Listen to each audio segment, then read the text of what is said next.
father told me that real power is like gravity. You do not need to shout or wave your arms to prove it exists.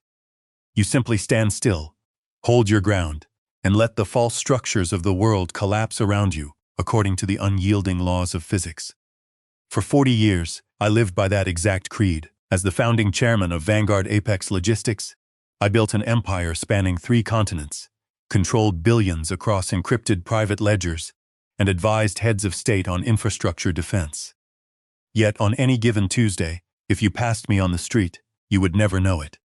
You would see Arthur Vance, an aging neighborhood handyman wearing scuffed steel-toed boots, faded denim jeans, and a weathered brown corduroy work jacket with grease stains on the cuffs. Where are you watching from? Drop your city and state in the comments below so I can see how far this story has traveled across the globe. This is a dramatic work of fiction, but the hard-won lessons woven into every single line are carved in absolute stone. On the 3rd Saturday of October, 500 dressed to the nines guests gathered inside the Grand Meridian Ballroom to celebrate what was supposed to be the most joyous day of my son's life. My son, Ethan Vance, was marrying Chloe Kensington. Devlin Kensington, Chloe's father, was the managing chairman of Kensington Capital Partners, a predatory high-frequency trading firm specializing in aggressive leveraged buyouts. Her mother, Eleanor, was a social climber whose entire self-worth was measured by the carat weight of her diamond earrings. I sat alone at table 44, squeezed into a dark corner next to the swinging kitchen double doors, where waiters dumped dirty silverware. My corduroy work jacket and worn dress shoes stuck out like a jagged thorn in a bouquet of white orchids. I watched my son near the orchestra stage. Ethan looked handsome in his dark charcoal tuxedo, but his jaw was clenched tight, and his eyes were dark with suppressed humiliation. For 6 months leading up to this wedding, the Kensington family had chipped away at his pride, making passive-aggressive jokes about his humble upbringing. The double doors of the kitchen swung open, and Chloe approached table 44 alongside her mother, Eleanor. Chloe looked down her sculpted nose at me, as if I were a bag of foul trash spilled onto her pristine white carpet. "Arthur," Chloe whispered sharply above the background jazz music. "I thought we agreed you would stay in the back row during the ceremony and slip out quietly before the reception. Your jacket smells like old sawdust and motor oil. You are sitting directly in the line of sight of our primary videographer, and your presence is a visual blight on my wedding aesthetic. If Devlin's board members see you sitting here, they will think Ethan's family lives in a trailer park." Eleanor let out a dry chuckle. "Oh, darling, don't be too hard on him. He couldn't afford a rental tux on a handyman's hourly wages. Tell you what, Arthur, after the toast, go around to the catering kitchen in the back. I will tell the head chef to pack you some leftover roast beef in a foil box so you don't go home empty-handed." At the surrounding elite tables, several of Devlin's corporate vice presidents turned their heads and chuckled softly, openly mocking the old suburban laborer who dared to breathe the same air as the financial elite. Devlin Kensington stood up at the center head table, clinking his silver dessert spoon against his crystal champagne flute. 500 faces turned toward the stage. Devlin puffed out his chest and smiled with shark-like confidence. "Ladies and gentlemen, esteemed colleagues and family," Devlin boomed through the sound system. "Today, we celebrate the union of 2 worlds. When Chloe first told us she was marrying a young man whose father earns his living fixing broken toilets and replacing drywall in the outer suburbs, Eleanor and I were apprehensive. We worried whether a boy from such modest origins could understand the heavy responsibilities of the Kensington legacy. But we believe in charity and uplifting those from nothing. So let us raise our glasses to Ethan and to his father, Arthur, who is sitting way back there by the kitchen doors. May you always remember the debt of gratitude you owe to the Kensington name for bringing you into the light." Devlin raised his glass as the room erupted into polite, mocking applause. They called me human trash wrapped in cheap cloth. That right there was their fatal mistake. They believed that poverty was a lack of character, and that wealth was a license for cruelty. They looked at my calloused hands and saw a peasant. They had no idea they were poking a sleeping leviathan with a wooden toothpick. I looked across the ballroom directly into Ethan's eyes. My son stepped down from the dais, his knuckles turning white as his hands balled into tight fists. He looked at Devlin, then at Chloe, who was grinning smugly at table 44. Then Ethan looked at me. I raised my right hand to my collarbone and tapped my fingers against my chest twice. It was our secret distress code. We established that silent signal 15 years ago, after his mother passed away. It meant one absolute thing: the situation is toxic. Abort mission, immediate extraction. Ethan's posture changed instantly. The humiliation vanished from his face, replaced by the cold resolve of his upbringing. He reached up, unpinned the white orchid boutonniere from his lapel, and dropped it onto the floor, right in front of Devlin's Italian loafers. Without uttering a single word to his bride, Ethan turned his back on the altar, walked straight down the center aisle, and stopped right beside my chair at table 44. "You're right, Dad," Ethan said quietly, his voice steady and clear. "Integrity is the only suit worth wearing. Let's go home." Chloe gasped, her smug grin collapsing into shock. "Ethan, what on earth are you doing? If you walk out that door right now, my father will blacklist you from every financial firm in the tri-state area. You will be ruined." I stood up, pushing the plastic chair back across the marble tile. I offered no arguments, no shouts of indignation, and no theatrical threats. I simply walked out of the ballroom, side by side with my son, leaving 500 elite guests staring after us in stunned silence. As we walked across the courtyard, toward the valet stand, I pulled out a matte black satellite smartphone, pressing a single red icon to call my Global Operations Director, Thorne. "Good evening, Chairman Vance," Thorne answered calmly. "Are we activating Protocol 7? "Protocol 7 is active right now, Thorne," I said, my voice hardening into the uncompromising command of a corporate executioner. "The Kensington family believes they own the financial universe. Begin with their primary liquidity lines. Strip every layer of their artificial armor." We climbed into my 20-year-old battered Ford pickup truck and drove out toward the quiet rural borderland. A single tear escaped Ethan's eye and rolled down his cheek. "I'm sorry, Dad," Ethan said softly, gripping the steering wheel tightly. "I should have seen who she really was months ago. I let them treat you like dirt, because I wanted to believe she was different from her parents." "You have nothing to apologize for, Ethan," I replied calmly. "A good man judges others by the generosity of his own heart. You expected kindness because you carry kindness inside you. But never confuse patience with weakness. Today you learned how to distinguish between genuine gold and cheap brass plating. That lesson is worth more than any college degree." We turned off the main highway and pulled into the gravel driveway of my modest retirement bungalow. In the small, dimly lit kitchen, Ethan dropped his keys onto the worn table and sighed deeply. "What do we do now, Dad? Devlin knows every banking executive in the city. By tomorrow morning, he is going to freeze my bank accounts, revoke my apartment lease, and try to bury us in retaliatory legal filings." I smiled softly and placed my hand on his shoulder. "Son, Devlin Kensington does not own the banks in this city. He only borrows money from the institutions that answer to me. Follow me." I walked toward the far corner where an old oak spice cabinet stood against the pine-paneled wall, slid a hidden latch sideways, and pressed my right thumb against a concealed biometric scanner embedded in the wood. A sharp pneumatic beep echoed through the kitchen. Right before Ethan's wide eyes, the entire 4x8-foot section of the reinforced hardwood floor slid backward along recessed steel tracks, revealing a brilliantly illuminated flight of industrial steel stairs leading straight down into the earth. We walked down 40 steps into our secret room, a 3,000-square-foot subterranean command facility built inside reinforced concrete bunker walls. 12 ultra-wide curved data monitors arranged in a seamless semicircle displayed live, real-time financial feeds from Tokyo, London, Zurich, and New York. This was the central nervous system of Vanguard Apex Holdings, the private global intelligence and investment syndicate that I had founded 30 years ago. Ethan walked slowly across the raised steel floor tiles in sheer disbelief. "Vanguard Apex," Ethan whispered, his voice trembling with shock. You own Vanguard? That is the private holding firm that bailed out the Central European credit markets last year. Their primary equity reserves are worth tens of billions of dollars. How have you been living in a bungalow fixing gutters when you control all of this?" Because wealth, when exposed to the wrong people, acts like a beacon for parasites, I replied.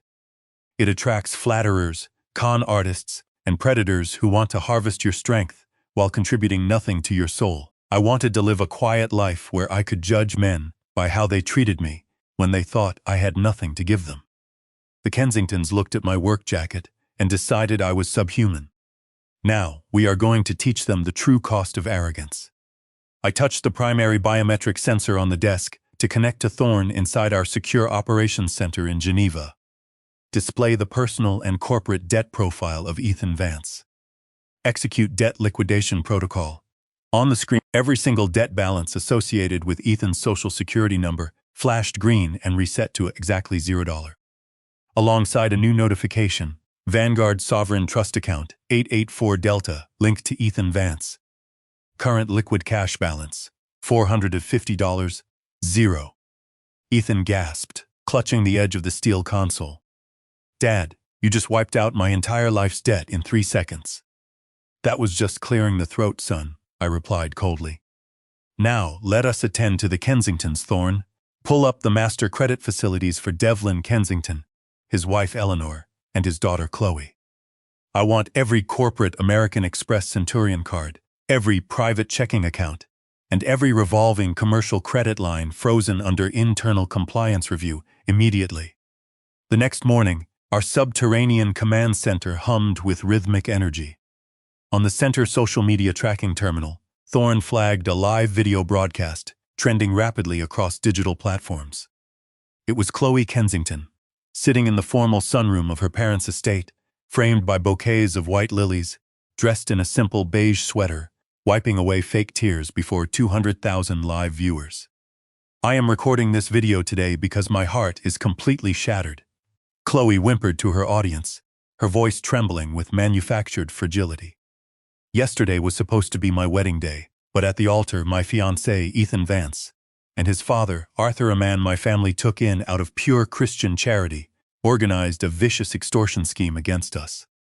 When my father refused to pay Arthur $1 million cash blackmail demand, Ethan violently threw his wedding flowers at my father's face, screamed obscenities at my mother, and abandoned me in front of 500 guests. They are dangerous con artists who targeted my family for our wealth. Please, share this video so the world knows what kind of monsters they are. Ethan clenched his coffee mug tightly, looking as though he had just been punched hard in the center of his chest by the unadulterated malice of her lies. She is flipping the entire narrative. She is turning herself into a saint and painting us as violent criminals. We have to defend ourselves before this ruins my reputation forever. I placed my hand gently on his arm. Never interrupt your enemy when they are making a catastrophic mistake. When someone is digging their own grave, you don't grab the shovel out of their hands. You hand them a backhoe. Thorn patched the raw, unedited footage and lapel microphone audio of Table 44 directly into Chloe's live broadcast feed. Override her local stream transmission and let her audience see exactly how the Kensington family treats people when they think no one is watching. Thorn's fingers danced across his keyboard with surgical precision. On the center screen, Chloe was midway through another theatrical sob when her live video feed split in half. The right side of the screen suddenly cut to crystal clear footage from Table 44 the night before. The audio from the ballroom blasted through the live stream at full volume. There was Chloe in her $60,000 lace dress, standing over my chair with a sneer of pure disgust. I thought we agreed you would stay in the back row during the ceremony and slip out quietly before the reception. Chloe's voice rang out crystal clear across the internet. Your jacket smells like old sawdust and motor oil. Your presence is a visual blight on my wedding aesthetic. If Devlin's board members see you sitting here, they will think Ethan's family lives in a trailer park. Then, the hot mic audio caught Chloe turning to her maid of honor and whispering, "The moment Ethan signs the marriage certificate, I am having Devlin's lawyers transfer his personal savings into my trust fund and putting his trashy old father into a state-run retirement home. I won't have that peasant dragging down my social score." Inside her sunroom, Chloe stared at her monitor in sheer horror. Her fake tears evaporated instantly, replaced by the pale panic of a woman whose angelic mask had just been violently ripped off in front of 200,000 witnesses.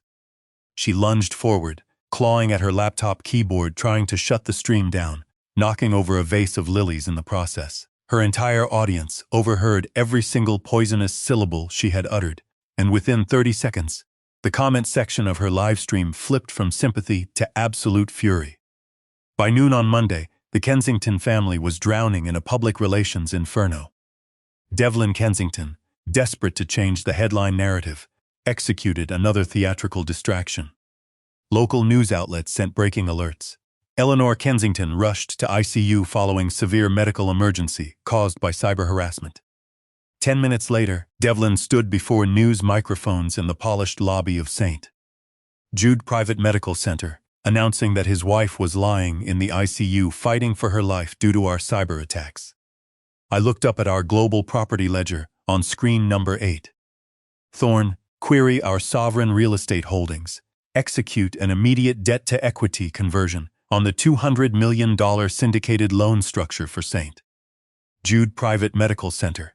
Seize 100% voting control of the hospital's board of directors right now and display the security camera feed inside VIP room 402. The image on our monitor was breathtakingly grotesque. Eleanor Kensington was not hooked up to heart monitors or oxygen tubes. She wore a plush silk hospital bathrobe, sitting cross-legged on a leather sofa, holding a crystal glass of imported French champagne while Chloe ate charcuterie across from her. Devlin is putting on an absolute masterclass down there. Eleanor cackled on the audio feed. By the time he finishes crying about my fake heart attack, the public will completely forget about that stupid ballroom video. Thorn, I instructed coldly. Override the main digital announcement boards, hanging right behind Devlin's head in the hospital lobby. Project the live security feed from VIP room 402 directly onto those screens while he is answering reporter questions. On the live news broadcast, Devlin wiped his eyes telling a reporter how his wife could barely breathe, when suddenly the two 10-foot digital boards behind his podium flickered and changed. The hospital schedules vanished, replaced by the live video of Eleanor dancing around room 402 with her champagne flute, laughing about her fake heart attack. An investigative journalist in the front row pointed at the screens and yelled, "Mr. Kensington, is that your wife right there on the live VIP feed drinking champagne and celebrating her fake cardiac arrest?" Devlin froze, spinning around slowly, his mouth dropping open in horror. He stood completely speechless, gripping the edges of the wooden podium as 50 press cameras flashed relentlessly in his face. 2 uniformed hospital security officers marched onto the lobby floor and officially escorted the stammering chairman off the premises for violating hospital fraud regulations. 5 days passed, the Kensington Empire was in freefall, their stock collapsing by 60%. On Friday afternoon, Devlin arranged an emergency closed-door investment meeting at the ultra-exclusive Pinehurst Country and Golf Club, flying in 3 sovereign wealth fund managers from Dubai, desperately hoping to convince them to inject $50 million in emergency liquidity to save his firm from bankruptcy. I knew Devlin's schedule before his own secretary did. At 2 o'clock precisely, Ethan and I arrived at the Pinehurst Country Club. I wore my favorite faded denim jeans, my scuffed leather work boots, and my weathered brown corduroy Handyman jacket. We stood on the manicured grass of the 18th green near the clubhouse terrace, where Devlin and his guests enjoyed expensive scotch. The moment Devlin spotted my corduroy jacket standing on his sacred private golf course, his self-control snapped. He stomped across the green toward us, pointing aggressively at my chest. "What in the hell are you doing here?" Devlin roared. "You dirty low-life suburban trespasser. This is the Pinehurst Club. It requires a $200,000 initiation fee just to step onto the grass. You don't belong here, you bankrupt handyman trash. General Manager Sterling, get out here right now and throw this vagrant and his son off my golf course immediately." Mr. Sterling hurried across the green, accompanied by 4 burly security guards in dark suits. Devlin sneered triumphantly at me. "Now my guests get to watch you get dragged out of here in handcuffs like the common laborer you are."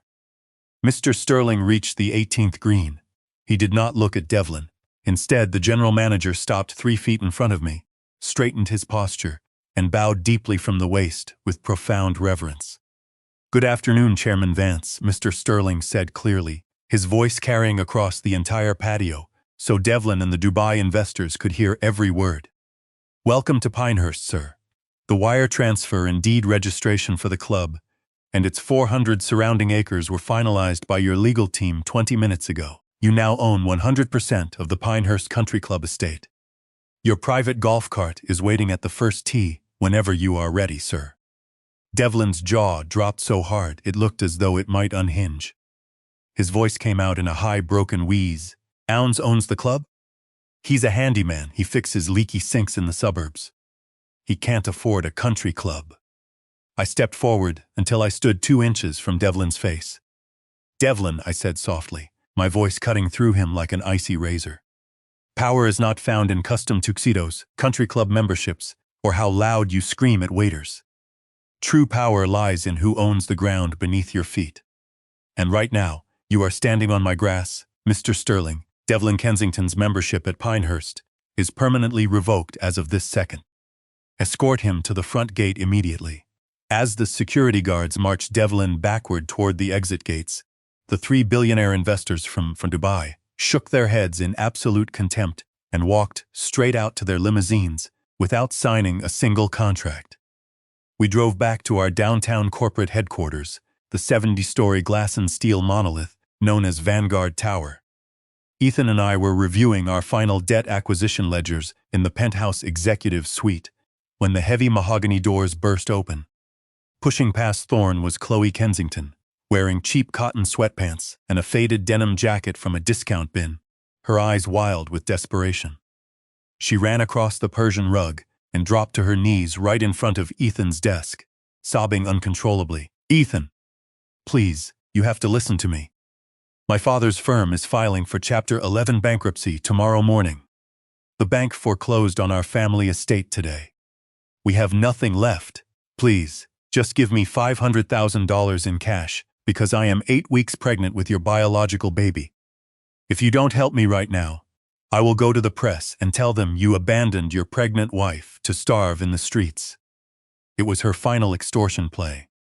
I sat back in my leather chair, opened my top desk drawer, and tossed a thick, sealed manila folder from the city's most prestigious forensic genetic testing laboratory right in front of Chloe's knees.